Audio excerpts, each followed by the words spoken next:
প্রতিদিনের বইমেলা।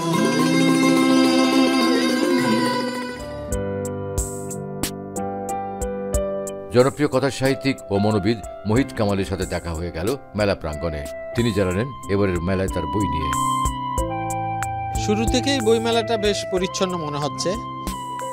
মানুষের সমাগম বাড়ছে। ক্রেতার সমাগম কেমন হয়েছে সেটা এখনও বলা মুশকিল, তবে অনেকে আসছেন, তারা লিস্ট নিচ্ছেন, বই সংগ্রহ করছেন। আবার এবার যে বইমেলার স্টল বিন্যাস আমার খুব ভালো লেগেছে। দুটো সারির মাঝখানে যে স্পেস খুবই নান্দনিক এবং ঠাসাঠাসির মতো অবস্থা এখনও হয়নি, এবং মোটামুটি এটার প্ল্যানিংটা খুব সুন্দর হয়েছে। এবারে বইমেলায় আমার একটি শ্রেষ্ঠ গল্পগ্রন্থ এসেছে বিদ্যা প্রকাশ থেকে। আর একটি গ্রন্থ, সেটা 2009 সালে আমার প্রকাশিত হয়েছিল, না মনস্তাত্ত্বিক উপন্যাস তরুণদের জন্য। সেটির 13তম মুদ্রণ এসেছে নতুন সংস্করণে, সম্পূর্ণ নতুনভাবে কিছু সংযোজন বিয়োজন করে।